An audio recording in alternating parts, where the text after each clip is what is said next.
Jakarta kota yang penuh harapan, kota yang tak pernah tidur dan tumbuh lebih cepat. Pada episode Kampung Tongkol sebelumnya, kita melihat bagaimana para perantau memilih bertahan di Jakarta.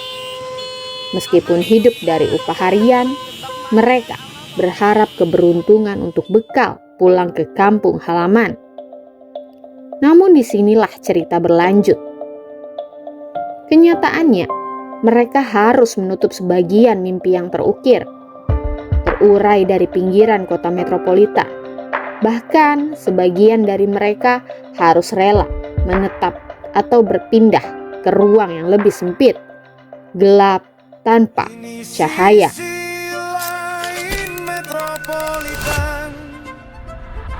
Jakarta yang hidup di pinggiran, di balik cahaya dan gegap gempita, ada denyut yang berjalan tertatih. Jakarta sering disebut sebagai kota terbuka, pintu masuk bagi siapapun yang datang dari seluruh penjuru Indonesia, mencari pekerjaan, masa depan, atau harapan.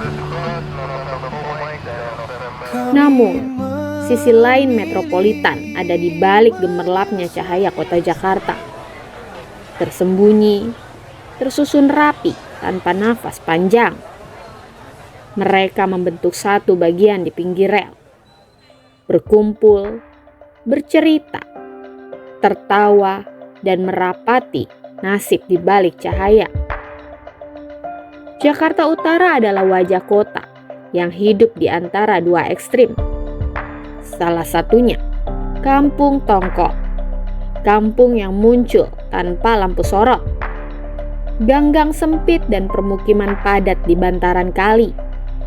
Di sini, banyak warga hidup dalam kegelapan dan ruang yang terbatas, tanpa cahaya dan tanpa hidup yang layak. Bahkan, kampung ini disebut sebagai gang setan.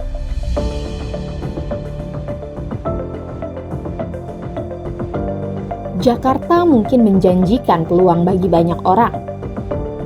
Orang berlomba-lomba untuk tinggal di Jakarta demi kehidupan yang layak. Padahal, kenyataannya hidup di kota besar juga bukan perkara mudah. Di sejumlah permukiman padat, rumah berdempetan sedemikian rupa. Sisa-sisa ruang begitu diperebutkan karena mahalnya harga tempat tinggal untuk bertahan. Seperti di Kampung Tongkol, Jakarta Utara. Sebuah permukiman padat penduduk yang jaraknya hanya berapa ratus meter dari kawasan wisata Ancol. Setiap sisi permukaan itu gelap. Sehari-hari, warganya bahkan tak pernah melihat matahari bersinar terang. Rumah-rumah berdiri rapat, gang sempit, dan setiap lampu menyala nyaris 24 jam. Bagi anak-anak, lorong itu bukan sekedar gang sempit. Mereka menyebutnya gang setan karena cahaya nyaris tak pernah singgah. Dan suasananya pun selalu suram, seolah siang dan malam tak pernah benar-benar berbeda.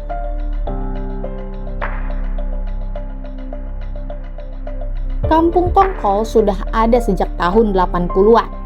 Sekitar tahun 1998, ketika banyak pendatang mencari tempat tinggal murah di Jakarta, permukiman ini berkembang secara informal.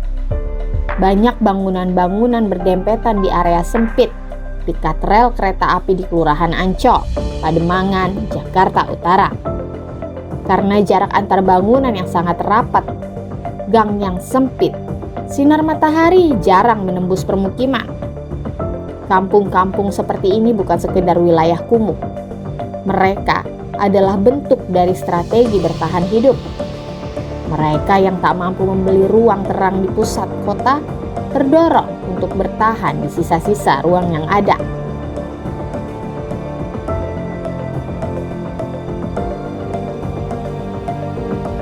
Di Kampung Tongkol itu Pak yang tanpa matahari? Oh, itu pinggir rel. Oh, itu dulu pinggir rel. Oh, udah ada dari kapan Pak? Itu tuh pernah tahun 80 berapa pernah dibongkar. Oh. Dulu apa lupa juga ya, pas zaman reformasi mereka tuh bangun lagi. Kalau reformasi kan juga pernah dibongkar kan kosong maksudnya zaman reformasi mereka tuh mata dibangun lagi sampai lah sekarang ini yang pinggiran itu. Jadi udah puluhan itu kalau pinggiran itu tanah PJKH mereka hati. Oh, makanya dulu pernah digusur ya Pak ya? Itu pernah tahun berapa saya lupa lah, pernah digusur zaman reformasi tahun 89 ya. Ya reformasi 89 ya. Mereka tuh udah mulai matok lagi. Jadi sekarang ini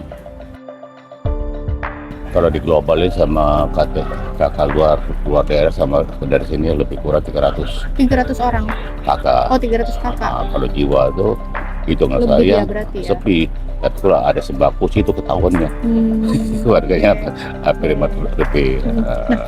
Pak, itu kebanyakan yang tinggal di sana apakah warga asli sini atau pendatang? Pendatang Pak. Atas semua. Itu ramainya mulai tahun kapan Pak? Sejak zaman reformasi.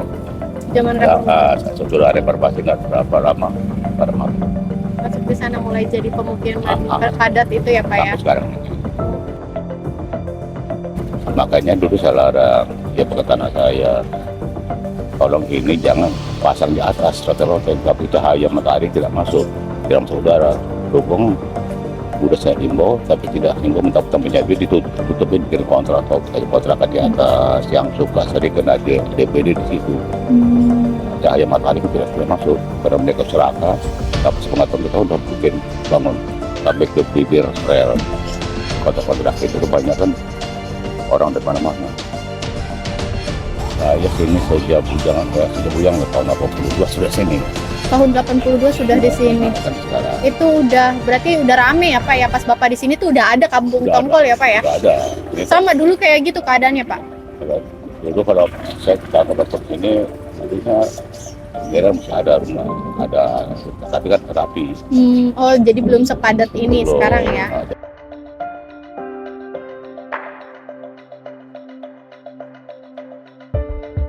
Jakarta punya cahaya, namun distribusinya tidak merata. Kawasan bisnis yang terang, ruang publik yang luas, hunian vertikal berharga tinggi. Lalu sisanya, ruang-ruang bayangan, tempat manusia hidup di sela-sela. Namun kampung tongkol tidak pernah benar-benar sunyi. Di ruang yang nyaris tak tersentuh matahari itu, justru hidup berdenyut dengan cara yang sederhana. Ibu-ibu duduk dengan bangku plastik di mulut gang, mengupas bawang, membersihkan ikan, atau mencuci. Beberapa sekedar berbagi cerita tentang harga beras yang naik. Di sini, ruang private hampir tak ada. Kamar tidur menjadi ruang tamu, jalanan menjadi teras, segalanya menjadi ruang bersama. Disitulah obrolan tumbuh. Warga saling mengenal bukan karena ingin, melainkan karena ruang memaksa mereka untuk hadir lebih dekat. Dan dari keterpaksaan itu, lahir solidaritas yang tak pernah tertulis. Di kampung tongkol, gelap tidak selalu berarti sepi. Justru dalam keterbatasan itu, manusia belajar untuk bertahan bersama. Jadinya mereka tuh ada yang jualan di kota tua, dagang makanan, ada tukang ojek, ada yang udah pelabuhan. Jadinya ya PNS apa pegawai negeri itu nggak ada itu. Berbahasa kasar itu boleh kasar lah. Kalau ya bisa kemana ya jualan di kota tua, ada jualan. Habis dia ada yang ojek, ada yang macam-macam, ada yang grab aja. Gitu. Kadang-kadang mereka tuh kadang susah juga sih. Tapi ngomongnya dari kampung berantau tuh kalau tidak ada punya rumah, kalau nggak ada penghasilan buat apa berantau. Lebih baik kan di kampung aja karena sini kan sengsara. Belum kontrak, belum makan sehari ada kemana. Sekarang berapa bulan ini pernah sebetulnya tidak jualan.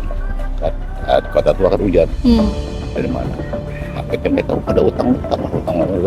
Nanti yang punya duit datang mencari orang udah nggak ada. Mungkin banyak yang keluar masuk juga Ada atau? juga. Tapi kan nggak saya perhatiin, sebab mereka tuh datang ke maling pergi ke maling. Nggak lapor ya? Nah, pernah saya teriak, kadang-kadang saya kasar, saya teriak, mati mampusnya belum lapor, betul kan? Waktu datang tuh tidak pernah lapor. Data saya kan tidak mencatat benar. Lapor diri kan saya data gitu kan. Jangan sehatnya tidak melapor, sakit melapor, mati melapor, gitu. Kesal di kita, tetapi kita tidak hanya omong doang. Tapi tetap dia meninggal tetap juga dia sakit dia tidak sudah kita tetapi kadang-kadang saya menurut saya agak kecewa sedikit untuk dia juga sih. Oke. Tapi kepada dapur susah sih. Pendatang bukan hanya statistik. Mereka adalah mahasiswa, buruh, ibu rumah tangga, dan pekerja informal. Manusia yang memilih bertahan di kota besar, meski ruang hidupnya terbatas. Sebagian datang membawa mimpi, sebagian lagi datang karena kampung halaman tak lagi menjanjikan kehidupan. Namun setibanya di Jakarta, realitas memberi pilihan yang sempit. Bertahan di ruang gelap atau terus mencari jalan keluar. Kampung Tongko sering disebut sebagai kawasan kumuh, tapi sebenarnya ini adalah cermin dari tata ruang metropolitan. Ketika harga lahan melonjak, biaya hidup makin mahal. Warga yang berpenghasilan rendah terpaksa untuk tinggal di sisa-sisa ruang. Inilah potret nyata kehidupan Jakarta. Bagaimana kota Jakarta tumbuh cepat, tapi nyatanya belum cukup manusiawi bagi siapapun yang tinggal. Di balik gedung tinggi berkilau kaca, ada malam yang tak pernah benar-benar pulang. Lampu kota menyala tanpa rasa, menutup lelah yang dipeluk diam-diam. Langkah kaki berkejaran dengan waktu, di stasiun, di trotoar, di lampu merah. Nama-nama larut jadi angka statistik. Jakarta akan terus terbuka, tapi keterbukaan itu tidak cukup hanya sekadar menerima, tapi juga harus menyediakan ruang yang layak. Karena Jakarta bukan hanya sekedar ruang, bukan hanya sekedar menjadi pintu, tapi juga harus menyediakan tempat yang adil bagi semua. Saya dan kru yang bertugas pamit undur diri. Terima kasih. Menyusuri sela, menangkap yang nyaris luput, menyimpan cerita yang tak sempat disebut. Oh, sebab Jakarta bukan hanya etalase, melainkan napas panjang orang-orang yang bertahan di pinggir waktu dan ruang. Ini bukan kisah yang dipoles, ini catatan